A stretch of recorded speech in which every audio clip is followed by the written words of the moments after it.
Hello everyone. आज हम करने वाले हैं क्लास 12 का लेसन फर्स्ट, मनोवैज्ञानिक गुणों में विभिन्नताएं। So let start.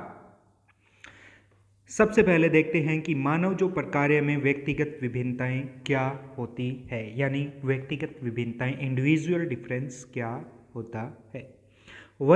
विचलनशीलता या विभिन्नता एक प्राकृतिक तथ्य है और व्यक्ति इसका अपवाद नहीं है, यानी व्यक्ति में भी विभिन्नता पाई जाती है, जिसको हम क्या बोलते हैं, व्यक्तिगत विभिन्नता बोलते हैं।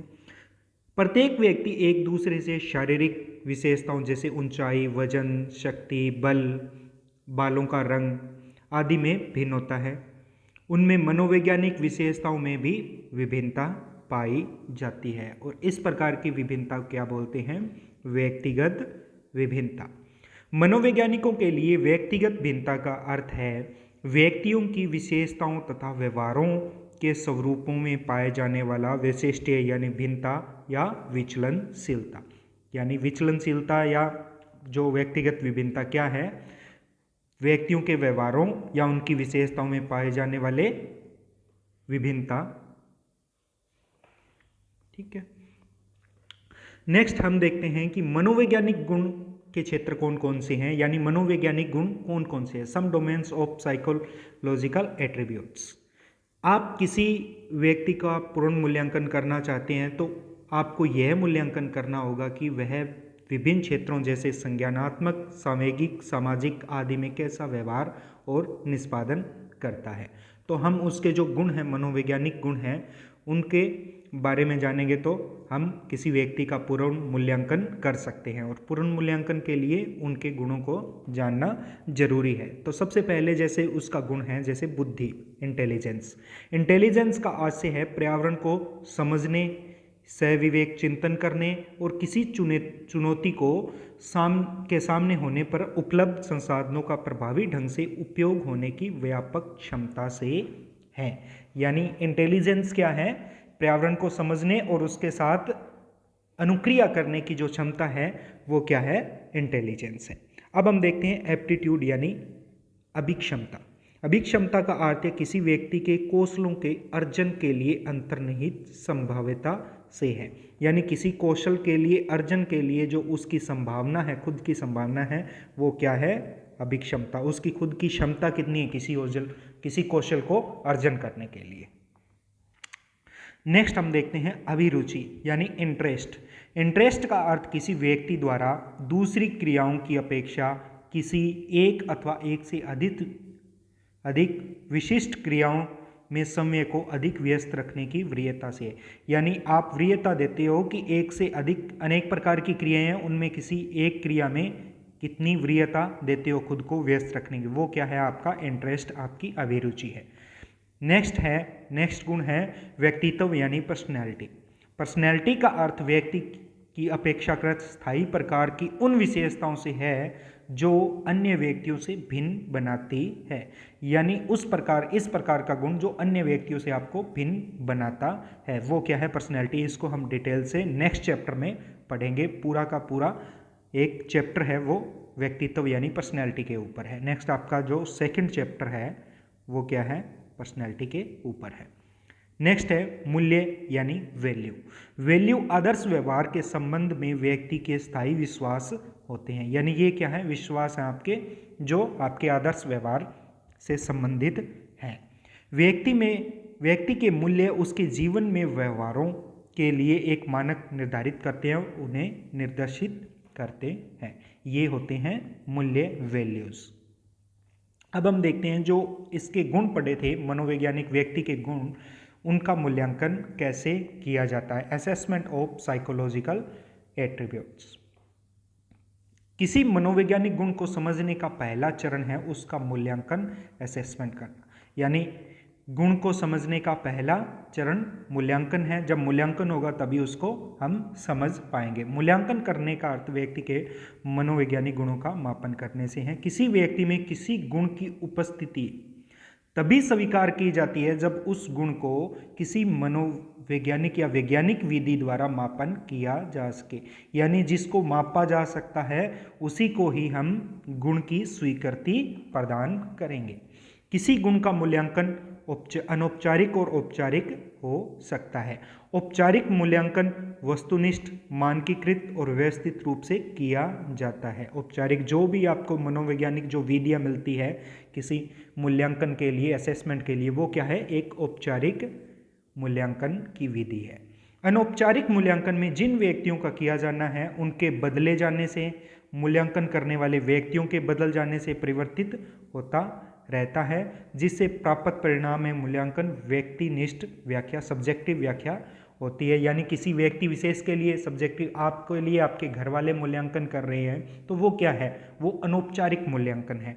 यानी आपके बदल जाने से या आपके जो मूल्यांकन कर रहा है, हो सकता है कि आपके माता पिता कर रहे हो या फिर आपके रिश्तेदार कर रहे हो, तो जब मूल्यांकन करने वाला बदल गया तो फिर क्या हो जाएगा, परिणाम भी बदल जाता है। लेकिन औपचारिक मूल्यांकन है मनोवैज्ञानिक विधि में ऐसा नहीं होता, वो वस्तुनिष्ठ होती है, मानकीकृत होती है और व्यवस्थित रूप में होती है। लेकिन जो अनौपचारिक मूल्यांकन है वो क्या होती है, व्यक्तिनिष्ठ, व्यक्ति के ऊपर निर्भर करती है कि कौन ले रहा है और किसका ले रहा है मूल्यांकन। व्यक्तियों की योग्यता, व्यवहार, व्यक्ति गुणों में मनोवैज्ञानिक का मापन व्यवस्थित परीक्षण की विधियों का उपयोग किया जाता है। मूल्यांकन की विधियाँ, मूल्यांकन की विधियाँ, असेसमेंट मेथड कौन कौन से हैं? पहला है मनोवैज्ञानिक परीक्षण, साइकोलॉजिकल टेस्ट, जो कि है औपचारिक मूल्यांकन में व्यक्ति की मानसिक और व्यवहारपरक विशेषताओं को वस्तुनिष्ठ तथा मानकीकृत मापन होता है। यानी जो मनोवैज्ञानिक परीक्षण क्या होते हैं, वो वस्तुनिष्ठ होते हैं और मानकीकृत स्टैंडर्ड होते हैं। वस्तुनिष्ठ का मतलब होता है जिसका उत्तर एक ही हो, ऐसा प्रश्न जिसका उत्तर एक ही हो, यानी अलग अलग ना हो। बार बार अगर कोई दूसरा पर्सन भी उसको चेक करे तो क्या हो, उसका उत्तर ना बदले। नंबर 2 है साक्षात्कार यानी इंटरव्यू लेना। साक्षात्कार की विधि में परीक्षणकर्ता व्यक्ति के वार्तालाप करके सूचना एकत्रित करता है। नंबर 3 है व्यक्ति अध्ययन, केस स्टडी, किसी की केस स्टडी करना। विधि में किसी व्यक्ति के मनोवैज्ञानिक गुणों तथा उसके मनोसामाजिक एवं भौतिक पर्यावरण के संदर्भ में उसके मनोवैज्ञानिक इतिहास आदि का गहनता से अध्ययन किया जाता है। यानी मनोवैज्ञानिक इतिहास का गहनता से अध्ययन किया जाता है। नैदानिक जो मनोविज्ञान है इस विधि का व्यापक रूप में उपयोग करते हैं। यानी नैदानिक मनोविज्ञान है उसमें इस विधि का उपयोग अधिकतर किया जाता है। नेक्स्ट जो विधि है, पहले कितनी विधि हो गई थी, 3, चौथी विधि कौन सी है, प्रेक्षण, ऑब्जर्वेशन, में व्यक्ति के नैसर्गिक और स्वाभाविक दशा को घटित होने वाली तात्क्षणिक व्यवहारपरक घटनाओं का व्यवस्थित, संगठित और वस्तुनिष्ठ ढंग से अभिलेख तैयार किया जाता है। यानी प्रेक्षण विधि के अंदर क्या होता है, किसी जो व्यक्ति है उसका प्रेक्षण करेंगे, उसको उसकी नैसर्गिक और स्वाभाविक दशा में हम उसका निरीक्षण करेंगे और उसके द्वारा एक अभिलेख तैयार करेंगे कि क्या क्या वो कर रहा है और किस तरीके से कर रहा है। 5 नंबर कौन सा है, सेल्फ रिपोर्ट, यानी खुद की रिपोर्ट देना।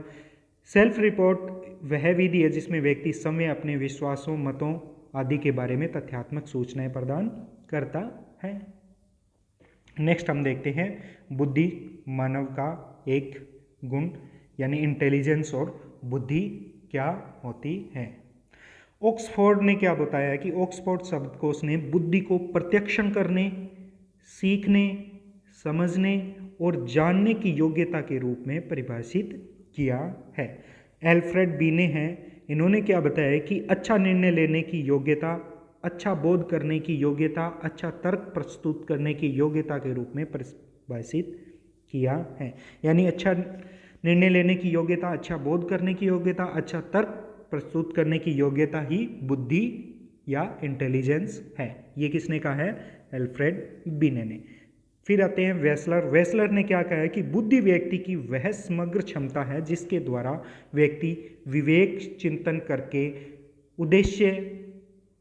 उद्देश्यपूर्ण व्यवहार करने तथा अपने पर्यावरण के प्रभावी रूप से निपटने में समर्थ होता है। ये किसने बताया था, वेस्लर ने बताया था। अब हम देखते हैं कि बुद्धि के सिद्धांत, थ्योरीज ऑफ इंटेलिजेंस कौन कौन से हैं। इन सिद्धांतों को मोटे तौर पर 2 भागों में बांटा गया है। पहला है मनोगतिकी और दूसरा है सूचना प्रक्रमण उपागम। यानी ये सिद्धांत है, दो प्रकार के उपागम में बांटा गया, अप्रोच में बांटा गया। पहला है मनोगतिकी और दूसरा है सूचना प्रक्रमण।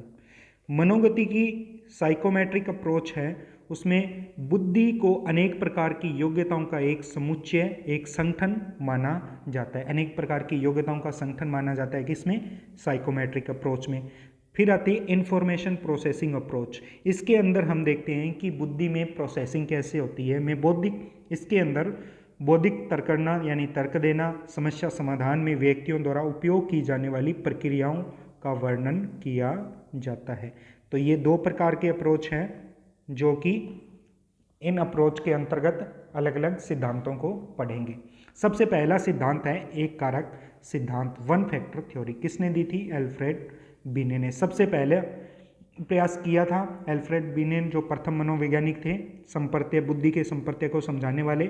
बिने द्वारा दिया गया जो बुद्धि का सिद्धांत बहुत ही सरल प्रकार का है। इन्होंने कहा था एक प्रकार का घटक या फिर कारक है बुद्धि, ये जिसमें पाया जाएगा वो बुद्धिमान होगा, जिसमें नहीं होगा वो बुद्धिमान नहीं होगा। बिने ने बुद्धि की योग्यताओं का एक समुच्चय माना जिसका उपयोग व्यक्ति के पर्यावरण में स्थित किसी एक अथवा समस्त समस्याओं को समाधान करने में किया जाता है। यानी जिसमें जो बुद्धिमान होगा उसमें ये समुच्चय पाया जाता है, और जो बुद्धिमान नहीं होगा वो उसमें समुच्चय ये नहीं पाया जाएगा। नेक्स्ट थ्योरी आती है द्विकारक सिद्धांत, two factor theory. Spearman, Charles Spearman ने दी थी। ये क्या कहते हैं कि ये बुद्धि को दो समुच्चयों, दो कारकों में विभाजित करते हैं। ये कारक विश्लेषण सांख्यिकी की विधि पर आधारित है। ये सिद्धांत है वो विश्लेषण और सांख्यिकी विधि पर आधारित है। बुद्धि के अंतर्गत दो कारक होते हैं। पहला है एक सामान्य कारक जिसको जी जनरल फैक्टर कहते हैं। दूसरा है विशिष्ट कारक जिसको हम स्पेसिफिक फैक्टर यानी एस फैक्टर कहते हैं। जो जनरल कारक है सा फैक्टर यानी जनरल कारक जी वाला के अंतर्गत सभी मानसिक क्रियाएं होती है जो प्राथमिक और जिनका प्रभाव सभी प्रकार के कार्यों का निष्पादन में पड़ता है। यानी ये जनरल कारक है वो सब में पाया जाता है। सभी प्रकार की क्रियाएं करने के लिए क्या होता है? जनरल कारक। श्रेष्ठ गायक, वास्तुकार, वैज्ञानिक, खिलाड़ी आदि में जो जनरल कारक है वो उच्च स्तर के हो सकते हैं, यानी उच्च स्तर का भी हो सकता है, परंतु उनमें विशिष्ट क्षेत्रों में संबंधित विशिष्ट योग्यताएं भी होती है जिनके कारण वे अपने क्षेत्र में श्रेष्ठ होते हैं। यानी जनरल कारक सब में पाया जाएगा और स्पेसिफिक कारक कोई एक जिनमें पाया जाएगा वो उस क्षेत्र के अंदर विशिष्ट होता है, एस कारक जिनमें होगा। नेक्स्ट थ्योरी है प्राथमिक मानसिक योग्यता का सिद्धांत, theory of primary mental abilities. किसने दी थी? लुईस थ्रस्टन ने दी थी। इसके अंदर इन्होंने 7 प्राथमिक मानसिक योग्यताएं बताई। कितनी बताई?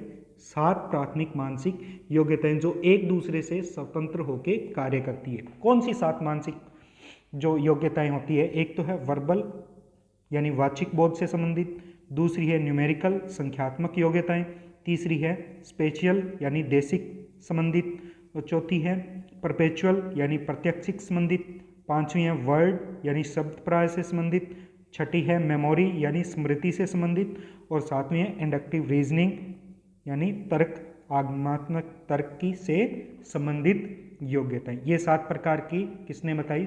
लुईस थ्रस्टन ने। थ्योरी का नाम था theory of primary mental abilities.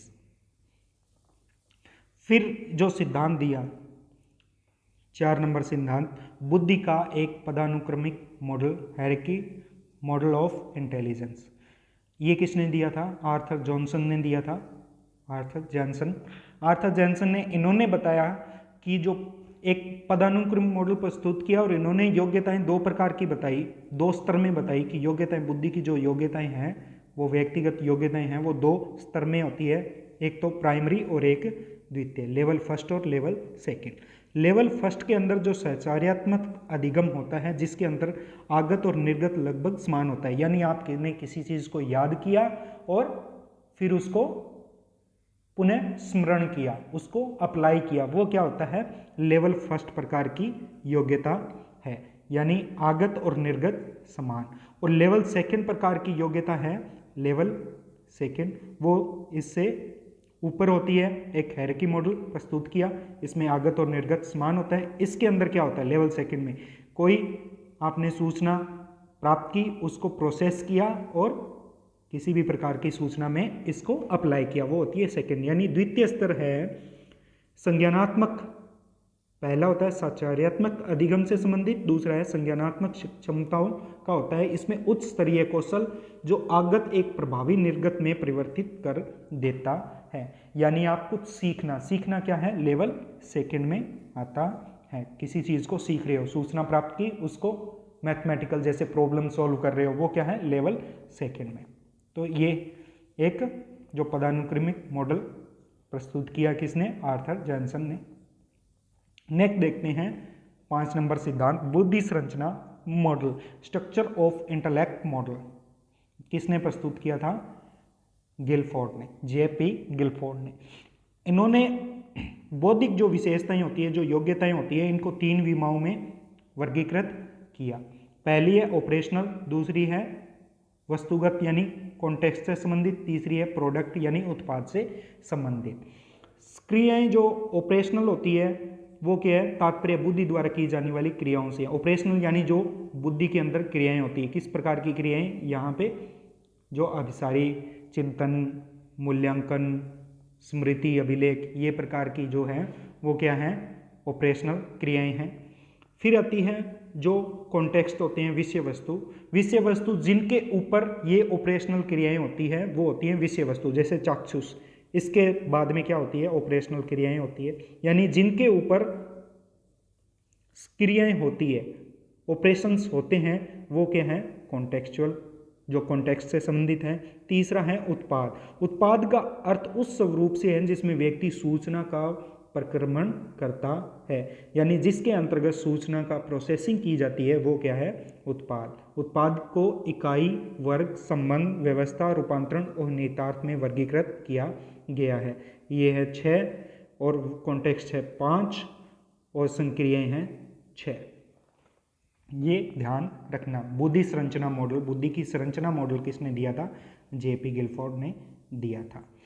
Next number 6 number है बहुबुद्धि का सिद्धांत, हावर्ड गार्डनर, बहुत ही इंपॉर्टेंट है। हावर्ड गार्डनर ने दिया था थ्योरी ऑफ मल्टीपल इंटेलिजेंस। इसके अंदर क्या होता है कि बुद्धि कोई तत्व नहीं है, यानी इससे पहले क्या बात की थी, इन्होंने तत्व की बात की थी, और अब बात क्या कर रहा है कि ये तत्व से संबंधित नहीं है, बल्कि भिन्न प्रकार की बुद्धियों का अस्तित्व होता है। प्रत्येक बुद्धि एक दूसरे से स्वतंत्र रह के कार्य करती है, और इन्होंने 8 प्रकार की बुद्धियों का वर्णन किया, 8 प्रकार की इंटेलिजेंस का वर्णन किया। कौन कौन सी, लिंग्विस्टिक भाषागत, दूसरा है लॉजिकल मैथमेटिक यानी तार्किक गणितीय, तीसरा है देशिक, और चौथा है म्यूजिकल संगीतात्मक, और 5वां है शारीरिक गतिस्वेदिक, और छठा है इंट्रापर्सनल, 7वां है इंट्रापर्सनल अंतर्वैयक्तिक, और 8वां है प्रकृतिवादी। यानी हावर्ड गार्डनर ने 8 प्रकार की बुद्धि बताई। बुद्धि कितने प्रकार की बताई,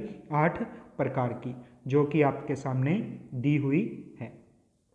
अब हम देखते हैं 7वां बुद्धि का सिद्धांत, ट्राइआर्की थ्योरी ऑफ इंटेलिजेंस, यानी बुद्धि का त्रिचापीय सिद्धांत।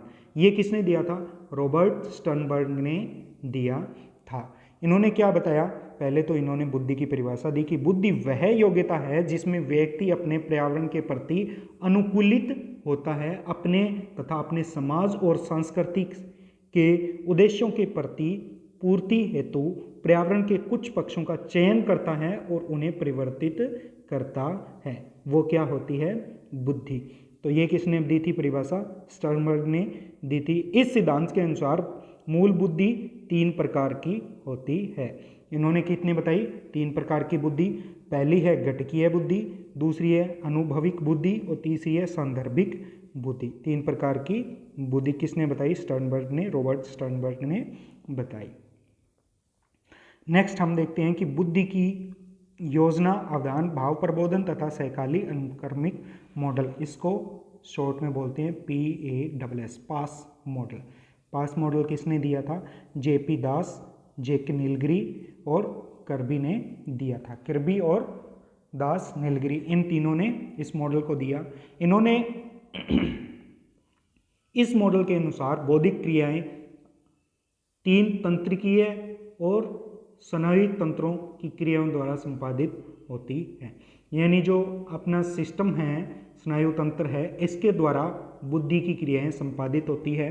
और 3 प्रकार की तंत्रिकीय जो क्रियाएं हैं इनके द्वारा संपादित होती है। पहली है भाव प्रबोधन या अवधान, अराउजल अटेंशन।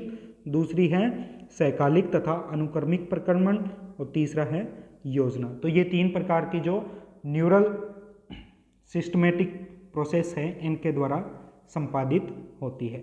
दास और नीलगिरी ने एक परीक्षण माला भी विकसित की जिसे हम संज्ञानात्मक मूल्यांकन प्रणाली कॉग्निटिव असेसमेंट सिस्टम के नाम से जाना जाता है। किसने दिया? दास और नीलगिरी ने। नेक्स्ट हम देखते हैं बुद्धि का मूल्यांकन, असेसमेंट ऑफ इंटेलिजेंस, यानी बुद्धि का मूल्यांकन कैसे किया जाता है। 1905 में एल्फ्रेड बिने और साइमन ने, थॉर्नडाइक साइमन और एल्फ्रेड बिने ने औपचारिक रूप से बुद्धि का मापन सफल प्रयास किया। 1908 में अपनी मापनी का संशोधन करते हुए उन्होंने मानसिक आयु का संपर्त्य दिया। मानसिक आयु का संपर्त्य किसने दिया था? एल्फ्रेड बिने ने।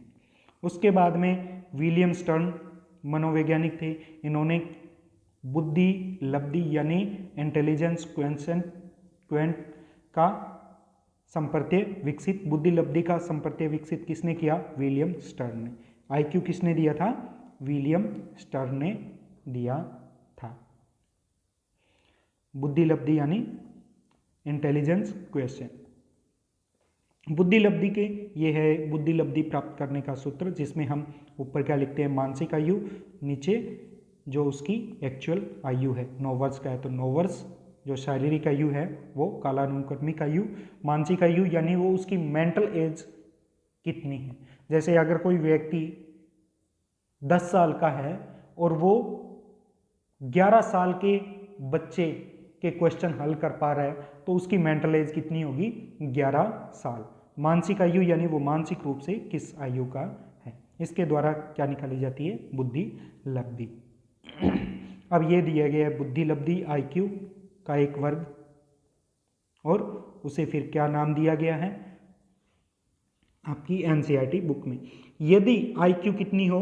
90 से 110 यानी 109 के बीच हो तो उसे औसत आयु माना जाएगा। अधिकतर इसी आईक्यू के अंदर आते हैं लोग। अगर इससे उच्च है 110 से 119 तो उच्च औसत, फिर 120 से 130 वाले श्रेष्ठ, और 130 वाले जिनको हम गॉड गिफ्टेड अति श्रेष्ठ कहते हैं। यदि 90 से कम है यानी 80 से 90 के बीच में है तो इसे निम्न औसत बोलते हैं, और 70 से 80 वाले सीमावर्ती यानी एकदम बॉर्डर लाइन पे आते हैं, और 70 से जो कम है उनको बौद्धिक रूप से अशक्त घोषित किया जाता है। यानी ये क्या है? बौद्धिक रूप से अशक्त हैं। एक बार देख लेते हैं जो अति श्रेष्ठ हैं या फिर बौद्धिक रूप से अशक्त है इनके बारे में। इंटेलेक्चुअल डिसेबल्ड यानी जिनकी आईक्यू क्या हो?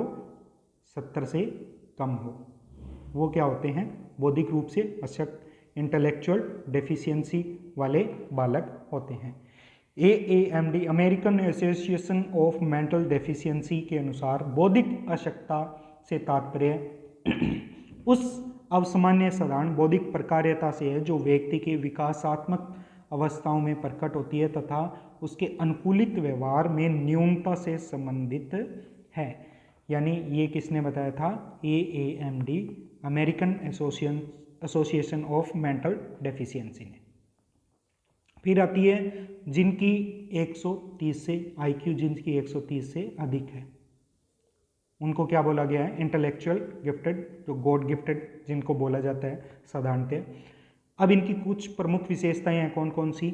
इनमें उन्नत तार्किक चिंतन पाया जाता है, प्रश्न करने की प्रवृत्ति होती है, समस्या समाधान में की अधिक योग्यता होती है, उनमें सूचना प्रोसेसिंग की उच्च गति होती है, इनमें सामान्यीकरण और विभेद करने की श्रेष्ठता अधिक होती है, ये मौलिक और सृजनात्मक चिंतन इनमें उच्च पाया जाता है, अंतर्भूत अभिप्रेरणा इंटरनल मोटिवेशन होता है, और आत्मसम्मान भी उच्च स्तर का होता है। ये स्वतंत्र होते हैं और अनुरूप प्रकार का चिंतन करते हैं और ये लंबी अवधि तक अकेला रहकर अध्ययन करने को वरीयता देते हैं। ये हैं गॉड गिफ्टेड या फिर इंटेलेक्चुअली गिफ्टेड जो बालक हैं, इनकी विशेषताएं। अब हम देखते हैं बुद्धि परीक्षणों के प्रकार यानी टाइप ऑफ इंटेलिजेंस टेस्ट। ये व्यक्तिगत और समूह बुद्धि परीक्षण भी हो सकते हैं, यानी एक अकेले बालक का भी लिया जा सकता है, एक अकेले व्यक्ति का भी लिया जा सकता है, या फिर कुछ ग्रुप का भी लिया जा सकता है बुद्धि परीक्षण।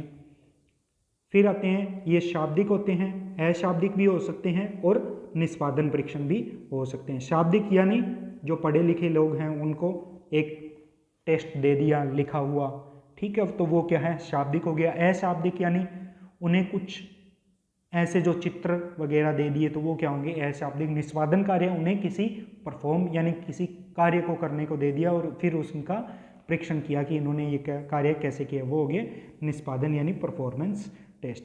अशाब्दिक परीक्षणों में एक काफ़ी प्रचलित जो प्रख्यात टेस्ट है वो क्या है, रेवेंस प्रोग्रेसिव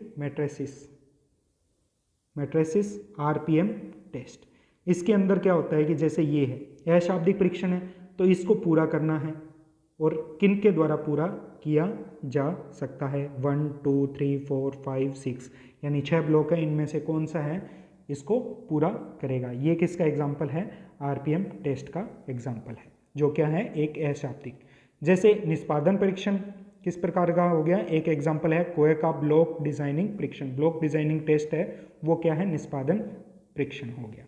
अब निष्पादन परीक्षणों की एक विशेषता है या फिर एक लाभ है, उन्हें हम भिन्न भिन्न संस्कृतियों के व्यक्तियों को आसानी से दिया जा सकता है, यानी ये संस्कृति से मुक्त हैं, किसी भी संस्कृति के व्यक्तियों को दिया जा सकता है, जो निष्पादन परीक्षण की ये विशेषता या फिर इनके लाभ कहा जा सकता है।